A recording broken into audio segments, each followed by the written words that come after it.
Hello beautiful internet family, Dan here from danstube.tv, and if this is your first time tuning in to one of my videos, then I just want you to know that the channel focuses on high-end tech and drone content. So that's why this video here is called Dear DJI. I will be discussing upcoming drones, and I'll be discussing some features that I'd like to see added into the ecosystem, and just a few little points about DJI. Overall, I absolutely love DJI, and I'm really excited to see what comes this year from one of the biggest, most powerful companies in the world.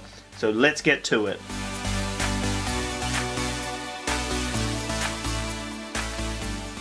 The first thing that I wanted to touch on is something to do with the software, the DJI Go 4 software that you'll be running on your device here. Now, you have a lot of control, there's a lot of exciting features, but seeing as drones are becoming a lot more popular now, one of the biggest safety concerns for me is seeing other people flying their drones erratically, firstly, but just in the craziest locations. There's a lot more drones now, a lot more are being sold, and there are a lot more people flying drones who have no idea about the rules and who also aren't really aware that other people could be flying very close to them. So what I would really like to see is a system where you can actually go onto the map here and then see other active DJI drones in the area. I would literally just like to know the height of the drone, and I'd love to know what drone it is, so I can actually be looking out for that drone in the area that I'm flying. Yes, people will talk about a breach of privacy and all these other things, why they wouldn't have done it, but I mean, the information's already being sent to them. They already know exactly what's going on. So just if I could have a real-time update, I don't even know if you can see that with the lights shining on the screen, but basically it's a map interface. You can kind of see it.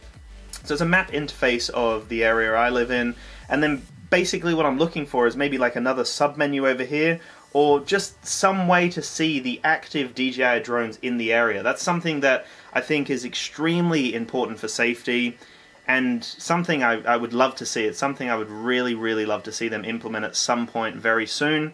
And adding to that, I would love to have a messaging system. So if I know that Joe Blow is flying his Mavic Pro, or his Mavic Air, or whatever he's got, his Phantom, I'd like to be able to contact him. So if you wanted to stay anonymous, you could just have an Anon1, so Anonymous 1, but I could contact that person and go, hey buddy, just wanted to let you know I'm going to be flying in this area right now, I'm about to take off, I'm going to be flying over here, so please just be mindful of that and try to avoid where I'm flying, basically. That would be amazing for safety.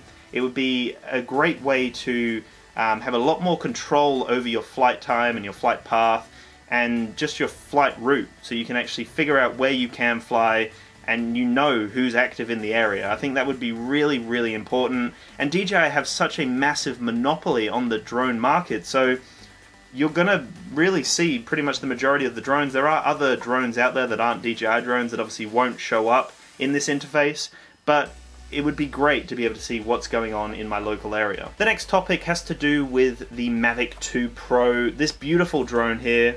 Oh, and as you can see, the Osmo Pocket.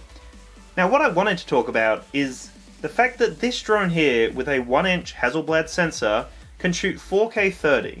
It can't shoot 4K 60, but this tiny sensor can shoot 4K 60. So to me, it just seems like they're holding back on the 4K 60 and they're waiting for the new Phantom 5. They just don't want the Mavic 2 Pro to eat into the Phantom 4 Pro or the Phantom 4 Pro version 2.0, whatever they called that. They don't want it to eat into their sales. So they want to have these separate lanes where you've got a higher end drone, you've got a medium drone, you've got a low end drone, or whatever they'd like to refer to them as. And they're really trying to have separate categories for these drones. So that's genuinely why I believe they haven't done it. People have said, or representatives have said, that it just doesn't have the processing power. But something of this size with a sensor a lot smaller can shoot 4K 60. Now, correct me if I'm wrong in the comments below, but to me it's just a marketing ploy, and it's clear that they're holding off, waiting for the Phantom 5 Pro. And to be honest, I'm a little upset, so I want to see 4K 60 on this drone at some point. Even if they release it after the Phantom 5 Pro comes out, that would be fine, I guess, but I mean, come on guys, you know that you can do 4K 60 on this thing here, so let's do it.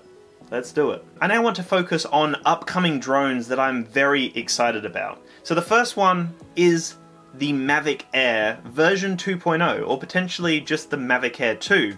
But I think what they could do here is something very similar to what they did with the Phantom 4 Pro and the Phantom 4 Pro version 2.0. So with version 2.0 of the Phantom 4 Pro, what they did was they went from the Lightbridge connection to the OcuSync connection. So the OcuSync connection is a newer technology, it's something a little bit more reliable, and it's kind of just standard across the board now. So what I propose is that the Mavic Air upgrade will go from Wi-Fi to OcuSync. They'll also most likely change the motors so they're more efficient, and you probably get a little bit more flight time, and you'll also probably get some low noise propellers, which are then interchangeable with the original Mavic Air.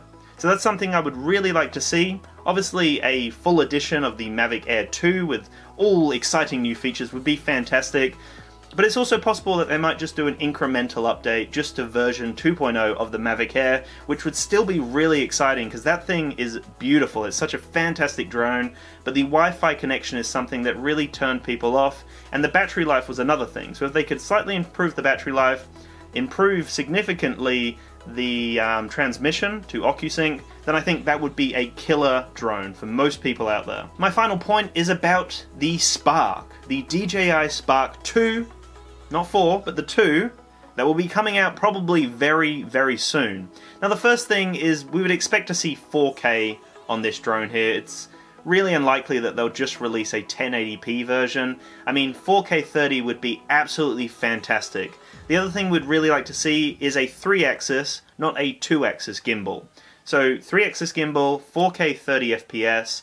We would also really like to see improvements to the battery life. That's something I would love to see, a significant improvement to battery life on the Spark. At the moment, the Spark only gets about 16 minutes of flight time, so I'd love to see 20 minutes or maybe even 25 minutes of flight time per battery. That would be phenomenal. I'd also love to see some more obstacle avoidance, so maybe a 360-degree obstacle avoidance like they've been doing with their recent drones. Even if we just have additional obstacle avoidance, that would be great as well. The other thing that people have been talking about is having a foldable design. Now I believe that this is specific to the Mavic range, so the Mavic Air and the Mavic Pro, they fold. I don't know if they're going to do that with the Spark. I think it's going to be still the same form factor that they've gone with. They may improve transportation by having a bag that can store it straight up, as you don't have to fold it or remove propellers or anything. Maybe an improved transportation mechanism, system, bag, whatever you'd call it. But I don't know if they'll do the folding arms, because that's something that seems to be exclusive to the Mavic name.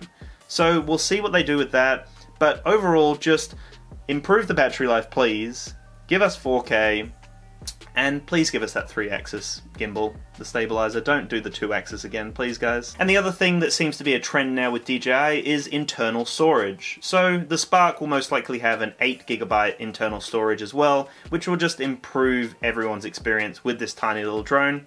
So overall, I'm really excited to see what they do with the Spark. The Spark was a drone that I really enjoyed, but it just had some limitations. So I'd love to see some improvements here. I'd love to see the improvements to the Mavic Air. But most of all, I'm just excited for DJI, so I'm keen to see what else they do. We potentially could even see a Phantom 5 this year, the Phantom 5 Pro or whatever they call it. So there's some exciting times ahead. Anyway, please let me know in the comments below what features you would like to see, what products you think will be coming out in the near future, and any other things you want to share or comment about, drop them below. But that's it, make sure to have a splendid day, and peace out.